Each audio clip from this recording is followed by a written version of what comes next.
Halo, Halo. Hai Satria. Kresna Bayu dan Kuspa. Iya. BTW, dan Puspa, welcome. Nama Selamat panggung datang. Puspa. Selamat datang juga Siapa? Satria. Halo Satria dan Ya, dan siapa? yang mendengarkan. Selamat datang di podcast Pahlawan Kesiangan. Mantap. Asik. Sebagai ini tamu kedua nih. Belum banyak yang bertamu ke sini. Tamu kedua dan ketiga, tapi kedua pasangan nih kalau ini. Allah. Ya. Oke, jadi untuk kali ini kita nyoba podcastnya itu lewat daring jarak jauh, karena sebelumnya belum ada juga nih yang datang secara langsung, tapi insya Allah lah next time kalau keadaannya sudah aman, nyaman, baik-baik saja, kita juga ketemunya langsung ya. Nah, betul. Oke. Gimana? Jadi Kresna Bayu dan Kusfadila, siapakah mereka? Siapakah Silakan, mereka? silakan memperkenalkan diri dulu. Siapa dulu yang mau memperkenalkan diri? Ini memperkenalkan diri sebagai memperkenalkan diri dengan pekerjaannya masing-masing atau gimana nih? Boleh. Apa aja yang pingin orang tahu tentang kamu, tapi jangan lama-lama, jangan ngabisin waktu semua buat perkenalan. Oke. Hai teman-teman. Siapa dulu? Aku dulu. Oke. Aku Fadila, tapi sering sekarang dipanggilnya Fadila ya. Aku gitu. Sekarang Fadila aja sekarang mah, maksudnya dihilangkan. Enggak ada yang nama panggungnya. Siap. Fadila. Siap. Terus aku punya usaha nih, lagi merintis usaha sebagai makeup artist gitu. Kamu dong. Oke. Satu lagi siapa nih? Aman. Oke. Aduh, agak gimana sebetulnya untuk memperkenalkan diri. Ya, coba deh. Oke, teman-teman semuanya, kenalin saya Bayu, panggil aja Bayu. Kebetulan Satria di sini sebagai teman SMP dulu, Apa sih SMA dulu ya Satria? Sama Fadila juga, betul. sama Paul juga. Satu SMA, kita tuh kenal di SMA, dekat di SMA, sekarang ketemu lagi, udah jadi orang-orang yang berbeda, insya Allah bermanfaat. Orang berbeda, beda orang. Ya. Oke, jadi aku tuh orang biasa sebetulnya. Orang biasa yang kebetulan dipertemukan dengan orang-orang yang luar biasa hebatnya, jadi ikut hebat, ikut tertular lah gitu. Sekarang lagi rintis juga usaha bareng Fadila. Kebetulan di sini jadi ada bagi tugas nih. Kalau Fadila ini dia bagian khusus wardrobe dan make up dan perwanitaan lah pokoknya. Kecantikan wanita gitu. Dan saya di sini sebagai yang bagian operasionalnya wedding. Jadi megang seluruh yang sangkut pautnya dengan wedding gitu loh. Nah di sini kita tuh dikit lagi ya. Ya itu belum bentuk badan usaha, jadi kita tuh masih ya usaha-usaha apa ya, jasa masih perorangan gitu, begitu. Oke. Nah, itu tadi sebenarnya sudah dikasih spoiler ya. Jadi dari awal kita juga belum tahu mau ngobrolin apa. Bahkan kita belum sempat tanya-tanya kabar nih. Alah. Benar, kita udah lama ya nggak ketemu ya. Itu spoiler aja dulu. Kalau di podcast saja ada cuplikan ya. Nah ini cuplikannya live itu tadi. Gak usah diedit. Nah, jadi betul tadi kata Bayu, kita itu teman SMA ya. Kita bertiga teman SMA dan kita udah kenal dari semenjak SMA. Sekarang kita udah usia berapa sih kita? Usia berapa? Beda-beda, tergantung. Ya beda-beda ya. Pokoknya kita udah berusia lah. Ya, Nah, jadi untuk gini, saya sampaikan lagi kepada teman-teman di podcast Pahlawan Kesiangan bahwa untuk tamu yang saya undang itu memang melihat daripada orang-orang yang dekat dengan Satria dulu.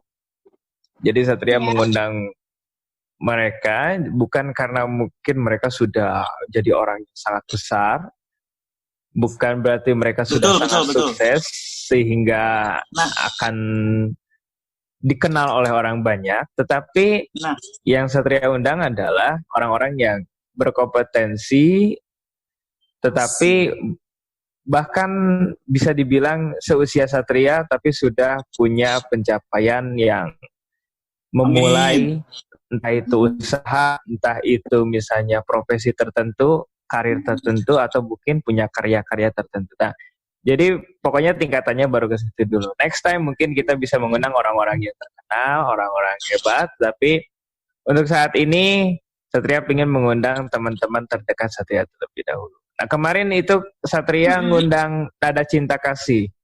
Dia sebagai mahasiswa akhir psikologi, jadi Satria undang untuk membahas psikologi juga. Nah, sekarang Satria mengundang, sebenarnya ini adalah sepasang, ya. Sepasang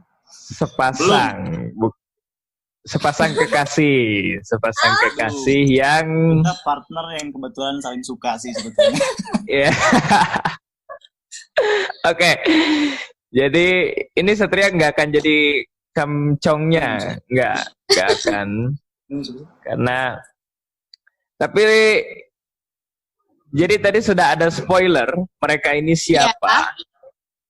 Dari segi profesi tadi sudah sedikit disampaikan bahwa mereka ini sekarang sedang merintis sebuah usaha, sebuah, sudah bisa disebut bisnis belum ya? Sudah dong. Bisnis kecil-kecilan. Bisnis kecil-kecilan, oke. Di bidang yang dimana ini sebenarnya udah ada di KTP belum ya kalau bidang-bidang kayak gini gitu? Belum kayaknya. Kayak kalau kita sebut YouTuber aja, udah ada belum ya di KTP gitu ya? Jadi seorang YouTuber. Belum. Gamer. Gitu, jadi, nah, tapi Satria melihat bahwa untuk di usia kita sekarang ini, at least di usia di bawah 25 bahkan ya, kita sudah, bukan kita, maksudnya Bayu dan Fadila ini sudah punya usaha yang mungkin sudah pencapaian gitu ketika di usia bawah 25 tahun. Sudah memulai sebuah usaha. Nah, usahanya apa?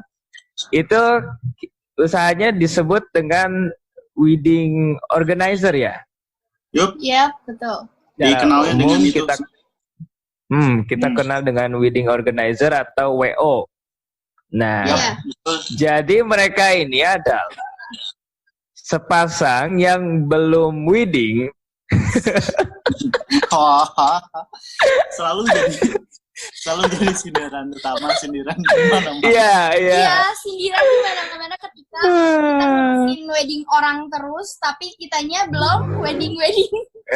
Oke. Tapi kayak gini lah, kayak kalau misalnya penceramah atau pendakwah ya, yang menceritakan tentang sebuah keutamaan terus menikah, tapi dianya masih jomblo gitu. Oh, iya, betul. Gitu. Tapi penceramah ini kayak ngelesnya gini. Ya, kalau saya menceritakan tentang kematian dan azab kubur, bukan berarti saya pernah mengalaminya gitu kan. Bisa. Itu ngelesnya kayak gitu. Ya, tapi oke. Jadi Bayu dan Fadila ini punya bisnis wedding organizer. Namanya apa? Fadila Wedding Planner. Fadila Jadi kita Wedding tuh, Planner. ya, kita yang merencanakan pernikahan pengantin dari 0 sampai ke hari H pengantin gitu. Oke, jadi bukan hanya hari H-nya ya? Iya, kan kayak wedding organizer tuh dari H-7 sampai hari H gitu ya kebanyakan. Kita planner jadi merencanakan pernikahan pengantin dari benar-benar dari 0 sampai ke akhir gitu. Oke. Itu kayak mungkin sampai ke adat-adatnya gitu, itu kalian sesuaikan? Iya. Iya, Betul. kita dari perencanaan 0 yang si pengantin belum tahu rencananya bakal ada apa aja di pesta pernikahannya, dari harga, dari konsepnya kayak gimana, kita ikutin bantuin. Oke, jadi memang pengetahuan kalian berarti sudah banyak ya di bidang itu? Dibilang banyak sih relatif sebetulnya. Karena banyak yang sekarang lebih banyak kalau dari kita, banyak juga yang lebih sedikit dari kita, jadi relatif. Kita nggak bisa bilang kita senior. Kalau Jadi orang ada. pengen, saya nggak tahu nih nikah mau kayak gimana gitu kan? Saya nggak tahu konsepnya nih, saya nggak tahu adatnya kan. Kalian berarti kayak sudah punya pengetahuan di sana kan? Iya. Betul. Kita punya pengetahuan dari pengalaman yang sebelum-sebelumnya juga. Kita juga sering searching ke YouTube, ke Google gitu gimana ya kayak gitu, ikut seminar, gimana wedding yang bener-bener bagus tapi dengan budget yang nggak begitu mahal kayak gitu. Oke, nah sekarang ke pertanyaan basic nih. Awal mula kalian bikin bisnis ini, apa alasannya, ilmu dari mana, sampai kalian berani bikin bisnis yang mengandalkan jasa berarti ya, jasa utamanya. Silakan. Berawalnya sih dari aku ya, karena aku kan basicnya dari makeup artist, terus banyak juga klien-klien yang minta bukan cuman makeup aja, tapi pengen minta kayak wardrobe dari aku, hiburan dari aku, termasuk dekorasi foto gitu dari aku, kayak gitu. Sedangkan awal itu aku tuh belum punya banyak relasi vendor-vendor kayak gitu. Nah dari situ aku ngandelin cuman dari relasi yang benar-benar aku kenal dulu. Jadi vendor-vendor aku tuh kebanyakan teman-teman aku sendiri gitu, teman-teman aku sendiri yang punya dekor, yang punya musik kayak gitu.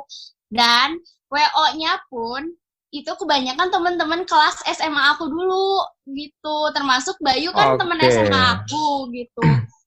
Jadi aku ngerekrut tim WO tuh dulu karena teman-teman sekelas gitu, karena mereka kan masih pada nganggur, ya udah daripada nganggur mending bantuin aku. Tadinya cuman untuk bantuin sehari wedding itu doang. Cuman dari wedding itu kita punya pengalaman yang luar biasa juga, pengalaman yang membuat kita bangkit gitu, nggak mau apa ya namanya? Menebus kesalahan. Iya gitu. Jadi wedding itu tuh yang benar-benar buat kita belajar gitu. Wedding pertama kita tuh membuat kita belajar gimana bertanggung jawab, gimana caranya berhubungan sama orang secara apa ya? Inti gitu kan, secara inti gitu ya. Terus kayak ngerekrut vendor-vendor. Kita belajar dari wedding pertama kita itu. Makanya dari situ. Tapi berhasil nggak itu? Wedding pertama kita tuh termasuk bagi kita gitu. Bagi WO kita adalah suatu kegagalan bagi kita. Makanya tapi menurut customer? Nah, itu alhamdulillahnya. Menurut customer itu kayak untungnya kita waktu klien pertama kita dia puas ya sama servis yang kita kasih, walaupun kata kita itu benar-benar gagal ya. Sebetulnya waktu ini untuk wedding pertama kita tuh masuknya improvisasi sih. Jadi kayak setiap usaha kan ada produk nih. Nah, ketika produknya Betul. rusak, kita tuh nggak ngeliatin kerusakan produknya, tapi kita tuh nutupin dengan kebagusan yang lain, dan itu berhasil alhamdulillahnya. Dibantu juga klien kita yang soleh-soleha banget, keluarga yang kooperatif, tamu yang super enak lah pokoknya, tamu-tamunya nggak ada yang ngeyel, nggak ada gimana. Akhirnya alhamdulillah kita dipandangnya tidak gagalnya. Ya udah, akhirnya kita di situ bertekad untuk ayo kita lanjutin terus, kita harus tebus kesalahan yang pertama. Kita tahu ini tuh resikonya kayak gini, tapi ini tuh resiko gini karena kita tidak siap, kayak gitu. Oke, jadi awalnya itu tim yang kalian bentuk itu adalah teman-teman SMA ya, at least teman-teman SMA kita ya. Teman-teman SMA yang kalian rekrut untuk satu project, katakan, yang itu belum terbentuk sebuah tim bisnis itu. Betul. Dan mereka pun belum tahu sama sekali WO tuh harus kayak gimana, jobdesk mereka tuh belum kayak gimana. Punya basic. Belum sama sekali. Jadi benar-benar diajarin sama aku dari nol, yang aku tuh pengetahuannya cuman dari pengalaman aku selama aku jadi makeup artist gitu. Terus kayak wedding kayak gitu. Jadi modal nekat kayak gitu. Dan tanpa modal sama sekali. Iya, karena jasa ya, kita kayak dipanggil, kita udah berani join sama vendor, dan vendor mau, itu kayak nggak ada modal kayak gitu ya. Iya. Kayaknya belum ada seragam tuh timnya tuh, kayak yang penting pakai jas hitam aja bisa gitu ya. Kita jas pun kita minjem ke fotografer atau enggak ke teman-teman kita yang pernah wisuda memakai jas warna hitam, terus kita pinjemin. Kita benar-benar nggak modal sama sekali.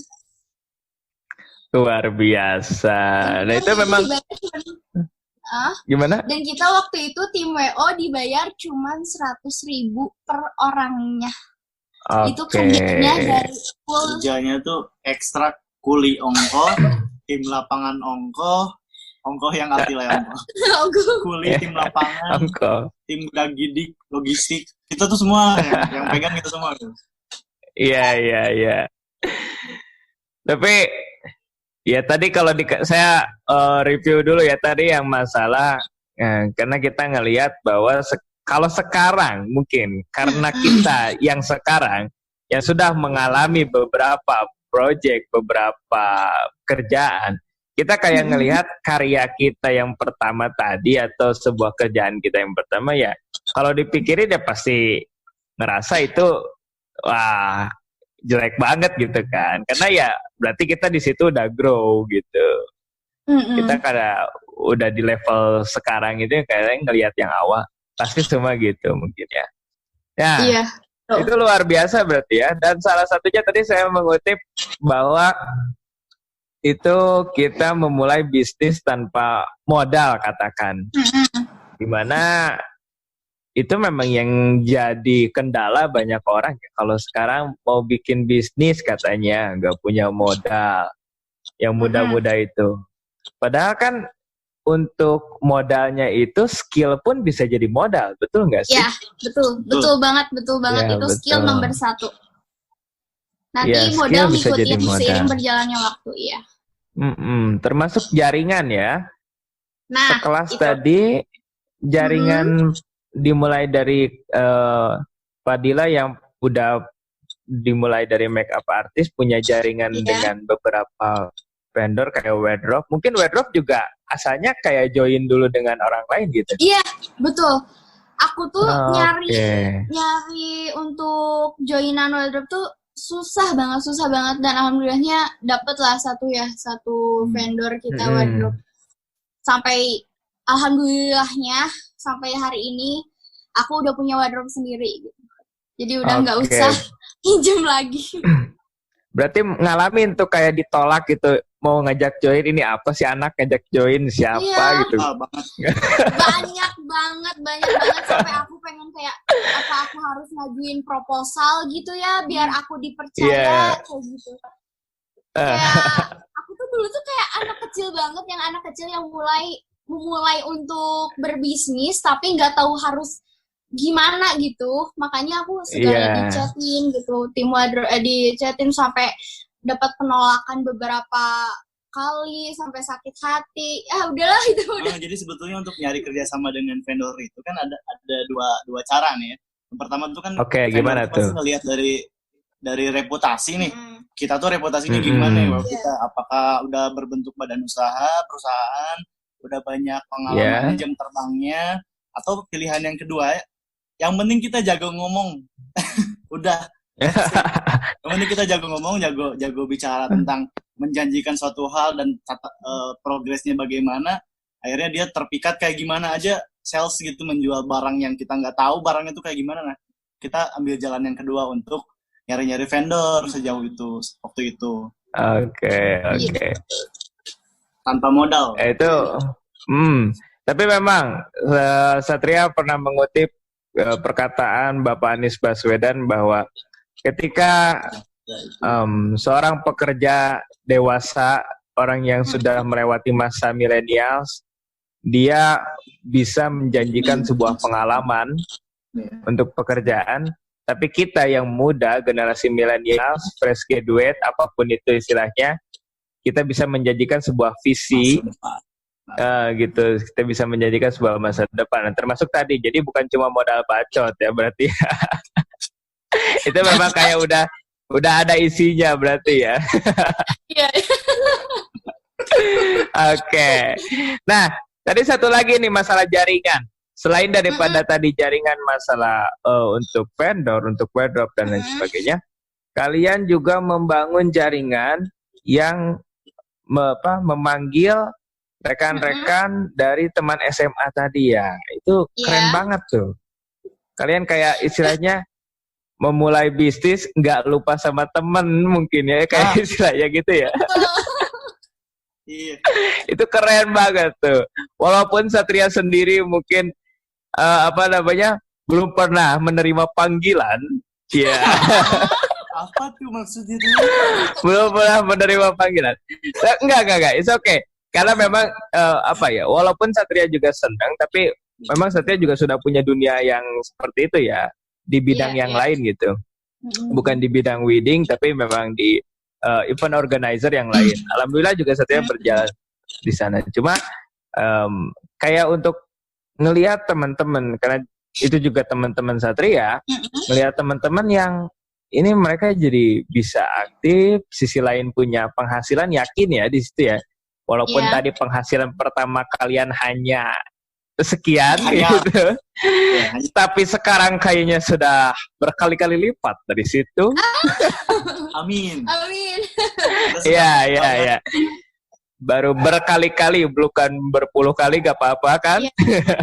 Tapi masih berproses istilahnya. Cuma, ya halo? Iya gimana? Oke. Cuma dengan kalian tadi merekrut teman-teman, itu kan berarti sesuatu yang luar biasa gitu. Itu kalian membangun sebuah motivasi juga buat mereka gitu. Mungkin mereka pun yang asalnya tadi sempat kayak mungkin yang lagi kuliah kurang misalnya untuk kuliahnya gitu, atau mungkin yang bahkan tidak kuliah dan kebetulan sedang tidak punya pekerjaan, itu kayak kalian panggil untuk ajak bekerja sama, walaupun mungkin kalian juga belum bisa memberikan banyak ya. Betul. Tapi setidaknya Satria yakin sekali lagi kembali ke skill itu yang mahal sih. Iya. Itu skill sih yang nomor satu. Nah, ini kan bisnis ya. Tadi kita balik lagi ke bisnis. Nah, bisnis ini berarti kan kalian serius menjalaninya. Walaupun kalian happy, yaitu passion kalian, gitu. Tapi it's a business. Berarti di mana ada pertumbuhan, di mana ada pencatatan keuangan. Nah, itu kalian belajar lagi atau learning by doing gitu untuk belajar mengelola bisnis itu? Kalau aku sih lebih learning by doing ya. Oke. Kalau Bayu sih sempat pengen belajar kayak tentang bisnis gitu. Lagi belajar. Oke, sambil ya. Ya, ketika kita dibilang kita tuh benar-benar tertampar di proyek pertama kita karena kesiapannya tuh bukan gagal dalam teknis hari saja. Kita tuh gagal dalam persiapan tim manajemen kah, bentuk badan usaha kah, lalu pembagian job desk kah, keuangan pun juga kacau. Jadi semuanya jadi kayak ada efek domino dari satu hal kesalahan, kita nyampur lagi kesalahannya gara-gara ini. Jadi banyak. Akhirnya di situ mungkin Fadila ini lebih ke praktikal, dia tuh yang bagian praktek di lapangannya tuh menerapkan teori-teori yang kebetulan saya pelajari, maksudnya kayak ilmu marketing, terus strategi bisnis, tim manajemen gitu-gitu, public relation dan lain sebagainya. Tentang bisnis saya belajar secara teori. Lalu selanjutnya kita learning by doing, kita praktik di lapangan apakah cocok dengan kondisi pasar kita, kondisi klien kita, kondisi vendor kita, dan tim kita siap nggak dikasih dijejelin ilmu-ilmu yang segini beratnya gitu loh. Ya udah jadi berjalan aja. Betul. Itu berarti lumayan berat ya kalau kita kayak ngelola bisnis itu. Kayak Satria aja, maksudnya kalau dikatakan sebuah bisnis kayak menghitung ya cash flow atau mungkin menghitung bla bla bla tentang keuangan itu kayak aduh gimana gitu, taunya yang penting untung aja gitu, kayak masih punya mental pedagang di mana kita harus kita modal sekian harus dapat untung sekian, ngejualnya sekian berarti. Tapi kan itu kalau kuantitinya sedikit, kalau misalnya udah sebuah bisnis kan itu lebih banyak lagi yang diperhitungkan ya. Nah berarti kalau Satria lihat ini sebuah wedding planner, kalian dan tadi Fadila bilang sudah punya wardrobe sendiri. Itu kan berarti dari hasil manajemen kan? Banget. Iya. Kayak kalau misalnya wedding planner, Satria punya pengalaman ya namanya di event organizer gitu, dimana ada manajemen di situ ya. Berarti seiring dengan berjalannya waktu dari awal kalian membentuk ini belum punya modal, belum punya apa-apa. Sekarang sudah punya wardrobe, sudah punya apa lagi nih gitu? Kamera kah, seragam kah misalnya gitu, yang kayak gitu? Iya, betul. Jadi dari usaha ini aku udah punya kamera sendiri yang tadinya pakai kamera HP, terus lighting yang alhamdulillah punya alhamdulillah untuk menunjang, karena kan skill aja nggak cukup, jadi kita harus punya alat penunjang juga kan untuk memperlancar bisnis ini untuk meningkatkan value bisnis kita perlu jadi ini tuh bukan semata-mata kayak kita punya hasil lebih lalu kita pakai untuk upgrade usaha kita. Sebetulnya enggak, upgrade itu cuma bagian dari kita mengikuti demanding dari pasarnya. Kita mengikuti permintaan pasar yang kayak gini, berarti kita harus upgrade di sini. Jadi bukan kayak kita tuh kayak istilahnya kita kayak sedikit kita beli motor, kita kaya lagi kita beli mobil. Bukan kayak gitu. Jadi kita emang mengikuti kemauan dari pasarnya. Emang harus ada seperti itu. Jadi alhamdulillah kita tuh kayak dihadapkan dengan nih kalian tuh udah siap nih meningkatkan bisnis kalian nih. Belilah ini, belilah itu. Nanti juga makin naik lagi, makin naik lagi.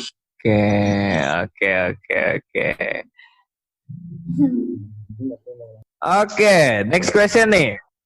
Sekarang kita fokus ke pembahasan ininya nih, wedding planner-nya dulu nih.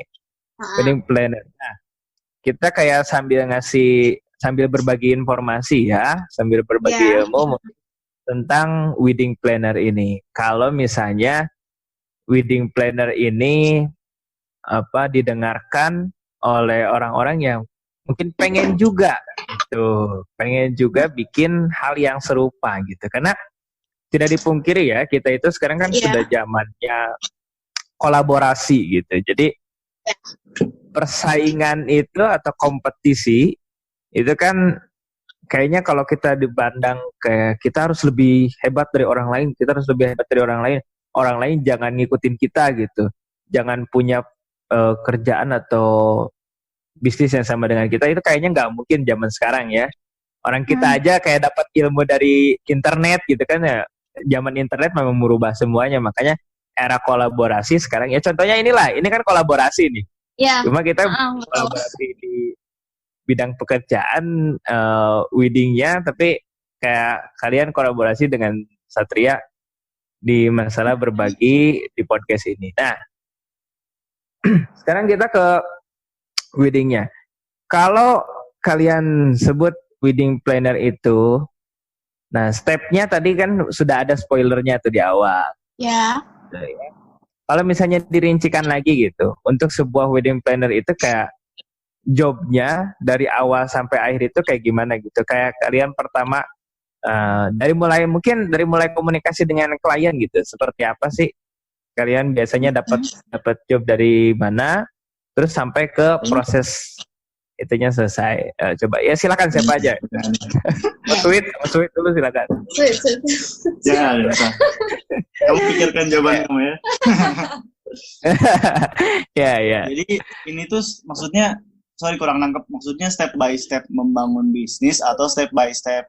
Enggak. Step by step. Project. Iya, ya itu projectnya gitu. Dari mulai komunikasi. Kalian dapat klien itu gimana sih caranya gitu? Ya. Caranya dapat klien itu apa masang iklan di tiang listrik gitu kan? Tahu badut sih. Badut ya. Sedot WC.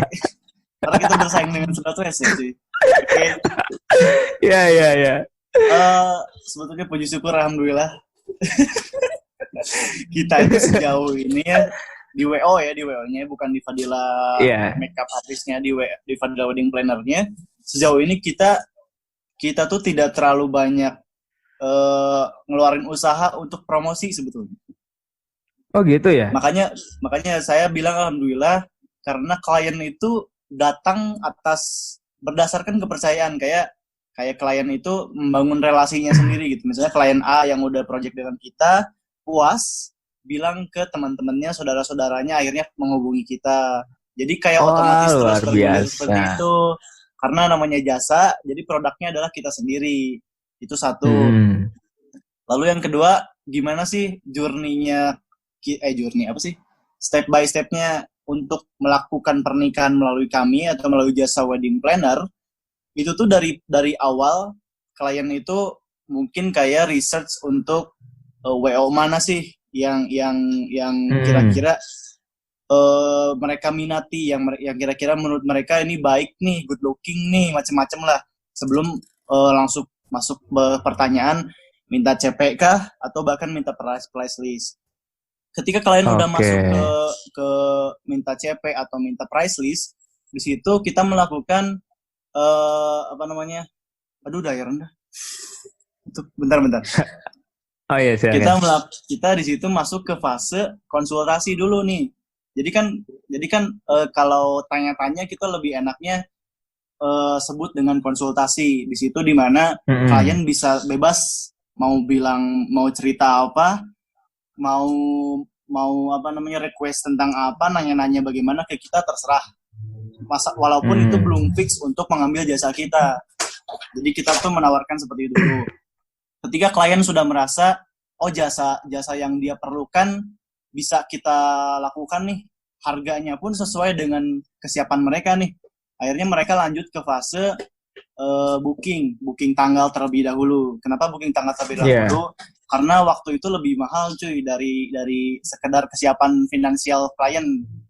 Makanya tanya dulu waktu, apakah waktunya kita tuh gini nih, untuk wedding tuh kita tuh bookingnya minimal nih ya, rata-rata 6 bulan sampai 1 tahun untuk bookingnya ke kita. Makanya jika ada yang ingin booking, kita tanya dulu untuk tanggal berapa sebelum kita lanjut ke selanjutnya fix booking, fix masuk DP kayak gitu.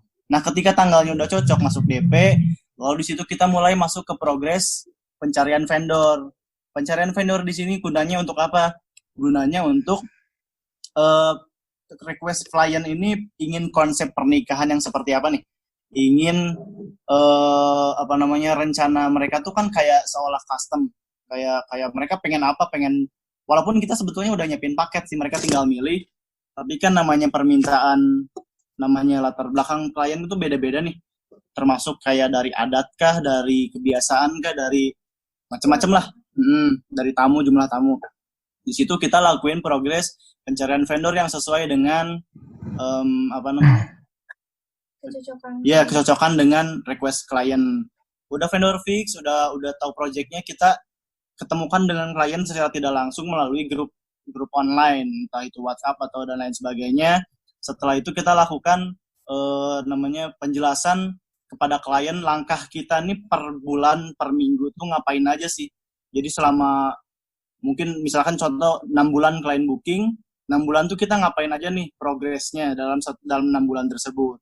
Nanti lanjut selanjutnya mungkin kalau ada yang prewed kita lakuin prewed, kita kayak dampingi terus yang ngecek lokasi kita dampingi terus, ngecek galeri pemilihan baju kita dampingi terus, kayak gitu. Kita kasih opsi-opsi yang paling menarik untuk dia, sesuai budgetnya, sesuai paketnya. Udah gitu, tiba H-7 acara, kita langsung mulai masuk ke technical meeting. Di situ kita pertemukan klien dengan seluruh vendor, membicarakan hasil dari persiapan 6 bulan kita ke belakang, sesuai dengan konsep atau belum, lalu persiapan untuk hari H itu apa saja kendalanya, apa saja kekurangannya, apa yang sudah deal dan mana yang ingin dikoreksi di H-7 kita koreksi semuanya, kita clearkan, kita fiksasi, tidak ada perubahan lagi dalam seminggu ke depan acara. Jadi ketika seminggu sebelum acara kita fokus untuk terhadap teknikal secara teknikal acara gitu gimana. Nah sehingga klien pun di situ kena transparansi daripada wedding planner kita. Jadi seluruh yang kita siapkan kita lakukan transparansi ke klien supaya klien itu tenang, oh ternyata kesiapannya tuh udah oke nih. Dalam 6 bulan mereka update terus nih. Lalu sampai ke acara hari H, ya udah kita lakuin acara sesuai perjanjian H-7 teknis begitu. Profesional ya. Ngeri itu prosesnya. Aduh, ini jangan bermaksud untuk menyerang saya yang belum wedding untuk menganggap bahwa sebuah pernikahan itu proses yang sulit ya. Oke. Iya, persiapannya juga panjang kan kalau karena gini, pernikahan itu urusan gengsi sih, bukan urusan kita menikah tuh bisa siapa aja. Bisa siapa aja. Wah, ini menarik nih. Gimana? Kita tuh menikah tuh bisa kapan aja sebetulnya. Terus bikin acara pun bisa yang seperti apapun sebetulnya. Tapi karena ada gengsi di dalamnya, kita tuh dikemas oleh gengsi, akhirnya kita harus menyenangkan tamu, menyenangkan keluarga, menyenangkan teman-teman. Itulah yang harus disiapin matang-matang sebetulnya. Wah, itu kayak ilmu yang kalian dapatkan ya, ngeri ya. Iya, karena kayak nikah di KUA pun tanpa harus make up, cuman misalnya pakai kemeja, pakai celana jeans juga nggak masalah. Dan itu pun kalau nikah di kantor KUA kan gratis juga, terus kayak asal sah dan mendapatkan buku nikah dari negara gitu kan, itu tuh udah cukup sebenarnya gitu. Cuman kan emang bener itu gengsinya itu loh gitu.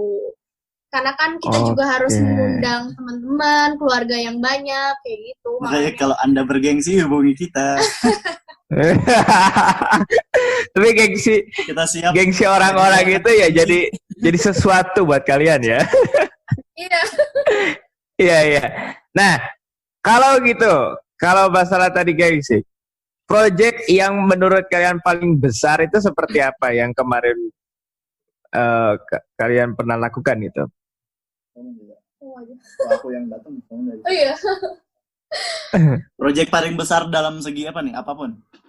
Ya, maksudnya yang menurut kalian project yang paling bergengsi lah berarti gitu. Yang kemarin itu seperti apa yang pernah kalian bikin?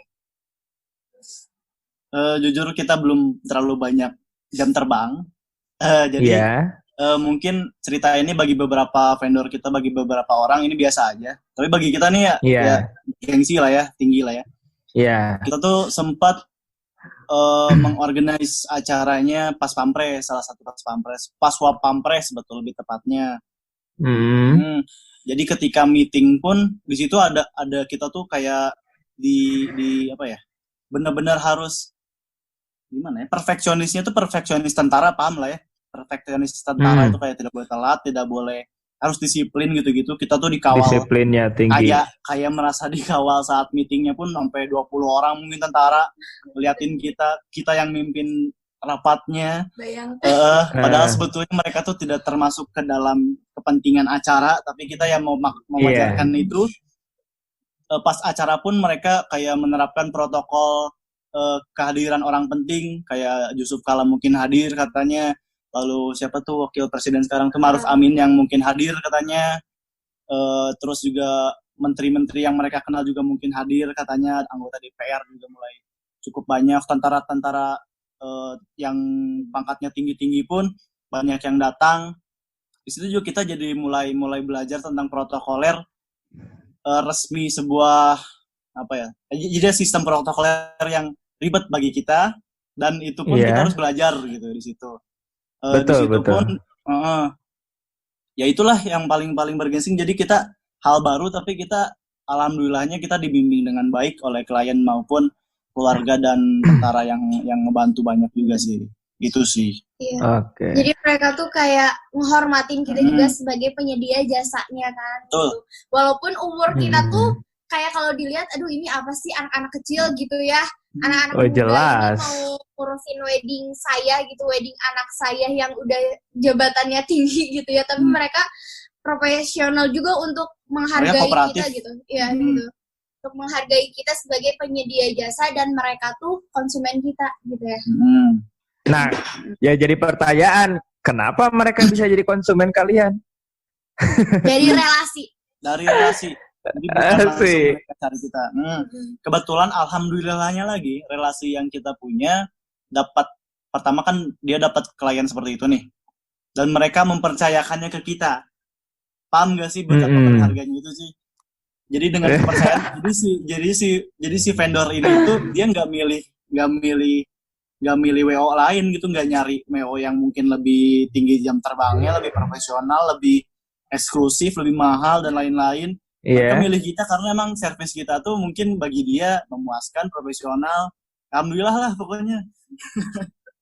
And then hasilnya mereka gimana?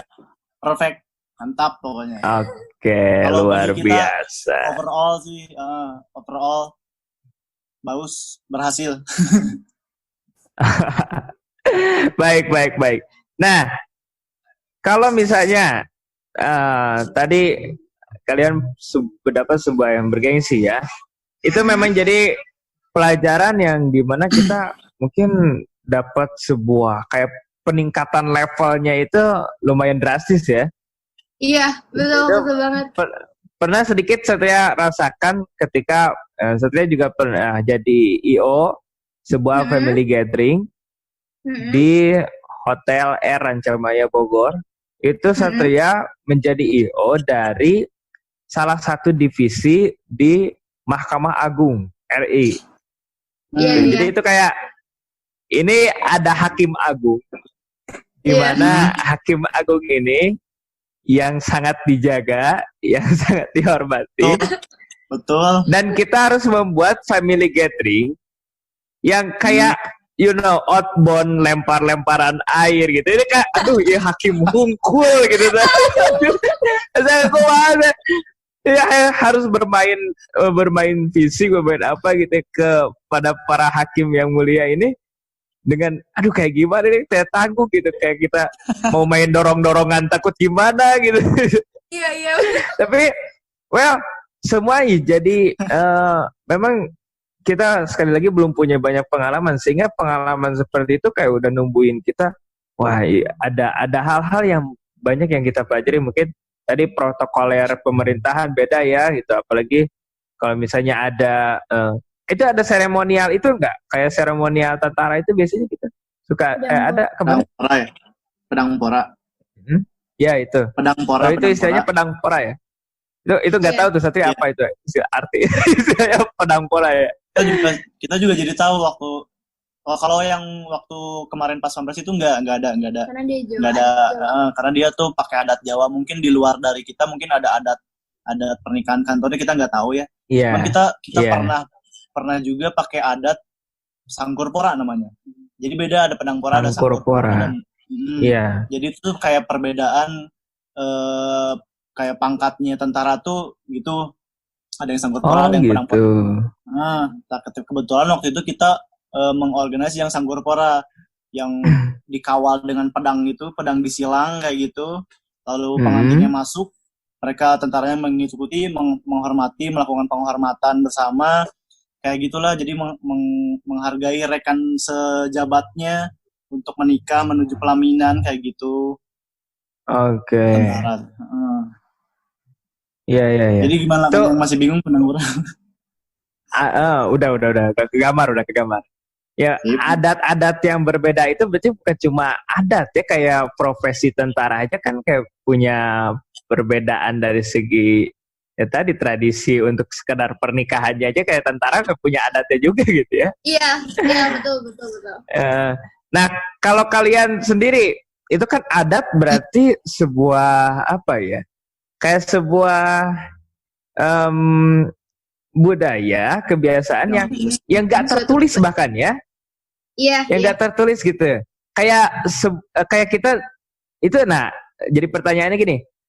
Kalian dapat belajar dari mana? Kayak kalian apakah konsultasi dengan seorang tokoh masyarakat kah untuk sebuah adat itu? Atau dia keluarganya memang kayak, oh kayaknya kayak gini nih adatnya gitu. Gimana sih itu untuk mempelajari sebuah adat kayak gitu? Mempelajari sebuah adat sih awalnya dari ngelihat dari pengalaman juga sih. Kayak aku kan kalau wedding, kalau misalnya aku cuman nge-make upin wedding doang, suka ngelihat kan kayak misalnya adat Sunda tuh kayak gini, adat Medan tuh Batak kayak gini, kayak gitu-gitu. Terus nanti kan ada request dari klien itu sendiri. Misalnya saya orang Sunda nih, pengen adatnya adat saweran gitu-gitu kan kalau Sunda kayak gitu. Nah, kita cari vendor juga yang bisa kayak gitu, yang bisa ngelakuin adat itu sendiri gitu. Yang bisa servis klien kita untuk ngelakuin adat yang mereka mau. Kayak gitu sih.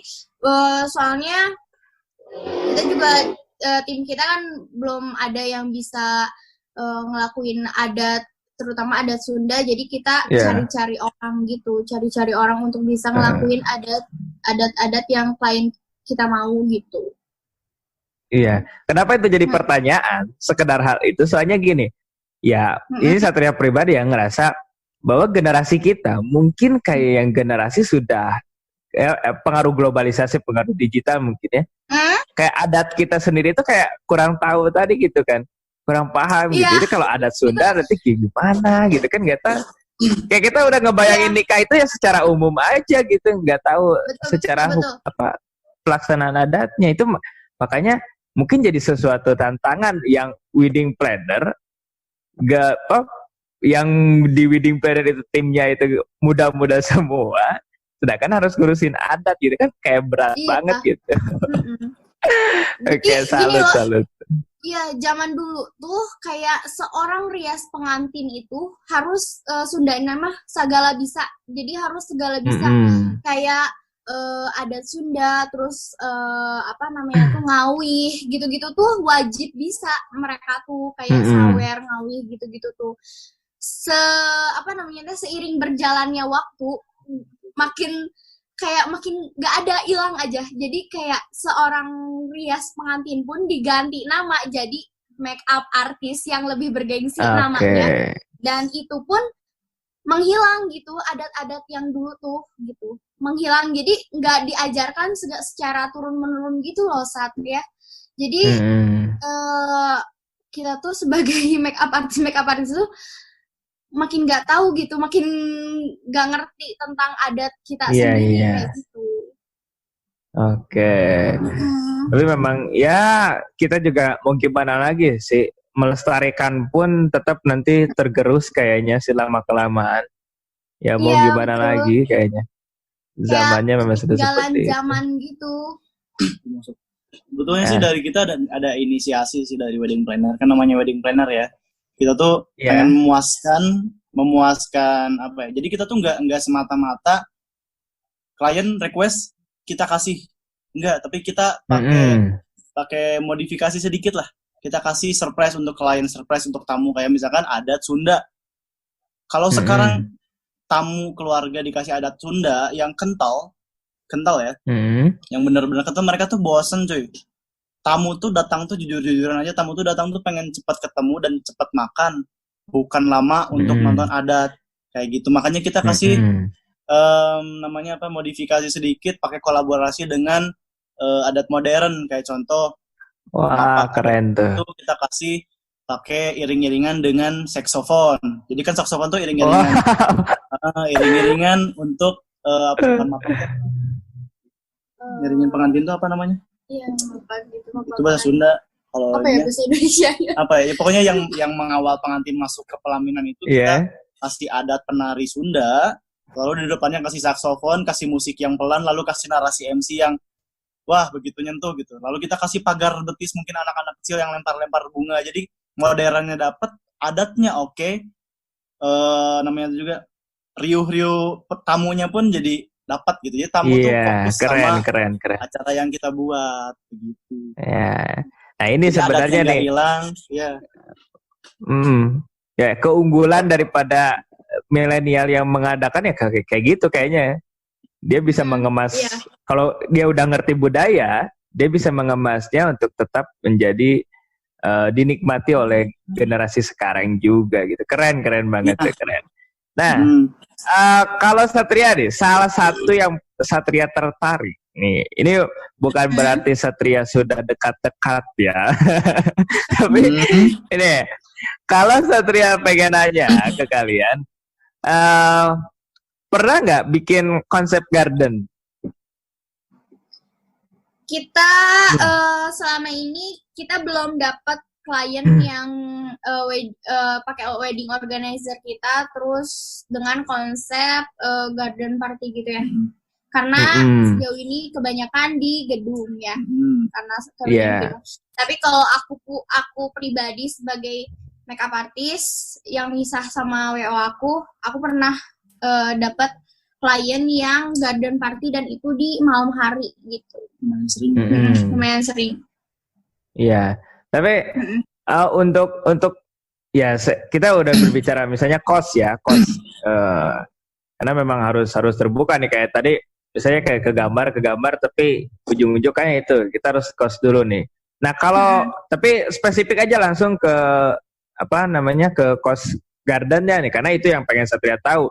Sisanya ya orang nanti tinggal tanya ke kalian langsung aja ya kalau masalah itu ya. Nah, kalau cost untuk siap nanti disimpan di deskripsi. Nah, kalau cost untuk ini garden party menurut kalian nih, kira-kira di kisaran berapa sih untuk sebuah garden party? Soalnya gini, tapi sebentar, soalnya Satria kayak ngebayangin kalau misalnya punya kuasa untuk memilih, itu memilih itu gitu. Ya mungkin kalian udah ngerti ya, yang namanya pernikahan kan kayak si mempelainya itu kayak nanti kan ya berkomunikasi lah nikahnya di mana dan lain sebagainya kan, itu mungkin kalian udah ngerasakan sendiri. Satria aja yang ngebayangin bahwa untuk dari meeting itu kayak oke, mempelainya kayak gini, tapi mungkin ada pendapat keluarga yang nanti bisa berbeda dan merubah semuanya, kan bisa kayak gitu ya. Iya, betul. Kalau wedding itu mungkin beda. Kalau event organizer kita kayak satu company yang bikin kita udah gitu. Kadang gimana bosnya kalau gitu. Tapi kalau planning wedding kayaknya wow, kayak keluarga dengan keluarga itu kayak bisa. Nah, kalau misalnya Satria punya kuasa untuk memilih garden dan bahkan kepikiran kayak ya udah kalau misalnya nggak bisa memilih garden pun kayak oke, hajat biasa dulu. Umumnya kayak gimana, tapi tetap pengen gitu. Entah itu judulnya mau ngundang orang terdekat aja gitu ya. Ya. Mungkin di bawah 100 orang atau di bawah 50 orang, tapi pengen ada konsep garden dengan tadi saksofon. Satria suka saksofon tuh. Dan konser musik akustik, entah mungkin itu misalnya nuansa Islami tetap. Tapi ya intinya pengen ada garden gitu. Apalagi tuh malam hari kayak gitu. Ada lampu bohlam itu kayak gitu ya. Nah, kalau menurut kalian konsep garden itu sebenarnya cost-nya tinggi nggak sih? Gitu. Tinggi sih. Kalau misalkan semuanya tergantung ya. Kayak kita tuh nggak bisa sepihak bilang yang konsep gini tuh mahal. Konsep gini tuh. Oh gitu. Jadi kayak kita tuh kayak seolah klien tuh minta konsep gitu. Ketika kita bilang harganya segini, mereka kaget. Jadi kayak menolak secara halus ya.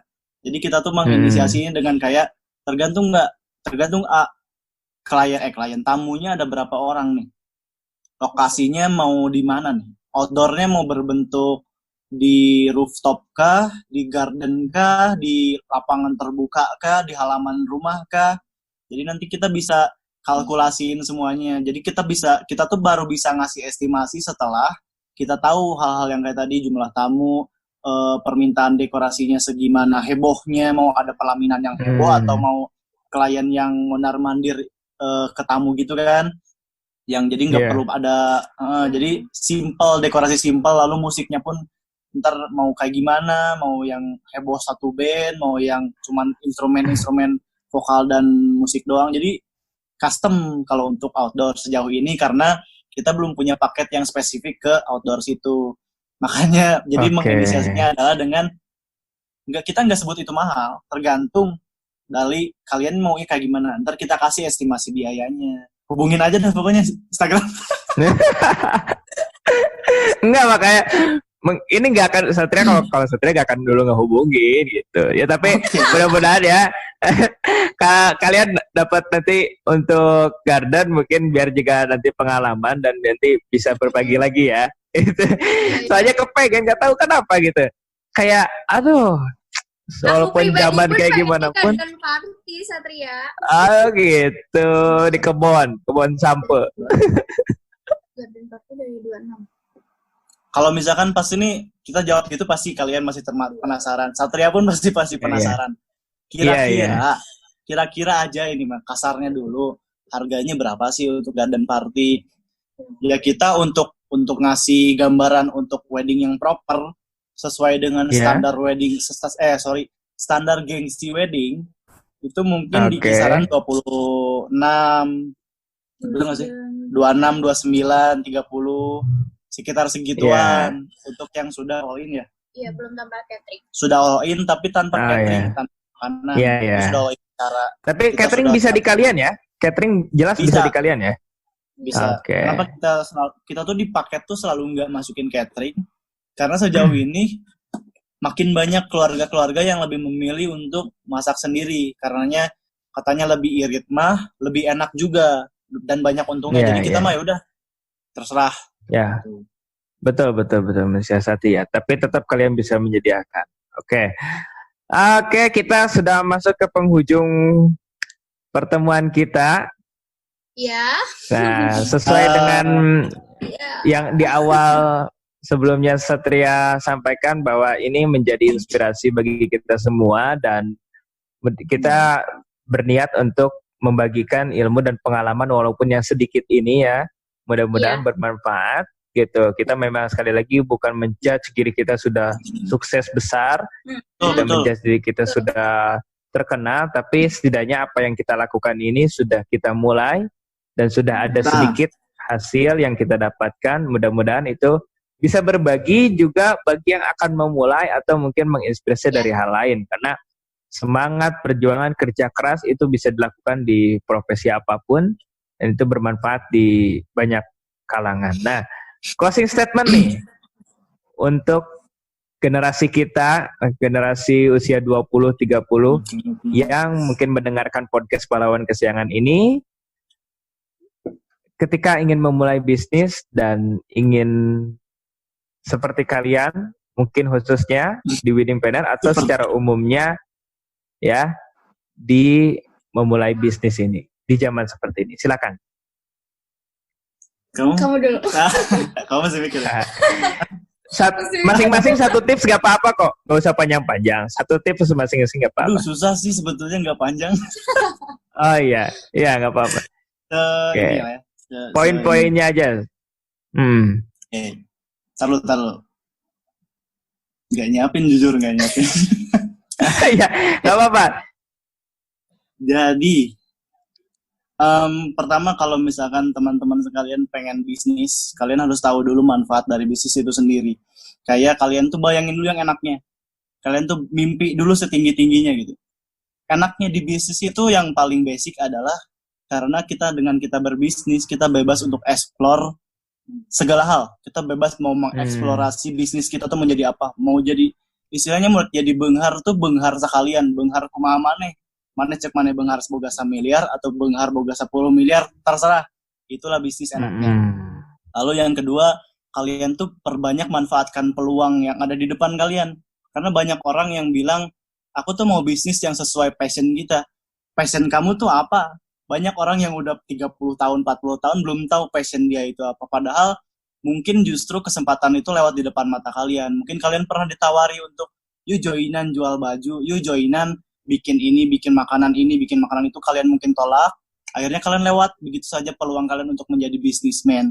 Karena kita pun pribadi tidak pernah punya pikiran dari awal untuk menjadi bisnis. Tapi karena kita terlanjur terjun di sini dan kita ngelihat potensinya cukup besar, lalu kita belajar kayak gitu. Itu sih 3 hal tersebut. Kamu udah apa? Kalau aku deg-degan juga ya. Bentar disclaimer. Sorry ya, ini bukan ngasih pelajaran. Bukan ngasih pelajaran, cuma ini tuh berdasarkan yang kita alami. Jadi kalau kalian mau dengar silakan, mau enggak silakan, mau ikutin pun silakan. Kalau dari aku nggak apa-apa. Gak panjang lebar sih, cuman kayak coba deh mulai gali kemampuan diri kalian itu apa, sukanya kalian itu apa, dan jadikan kemampuan dan kemauan itu jadi hobi yang dibayar. Oke, gitu ya. Siap. Terima kasih. Kita sudah di penghujung waktu kita.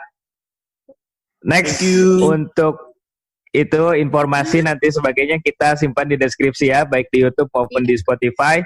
Nanti saya minta deskripsinya, kontak yang bisa dihubungi biar lebih jelas seperti apa. Untuk teman Satria, Bayu, dan Fadila, terima kasih sudah datang menjadi tamu di podcast Pahlawan Kesiangan.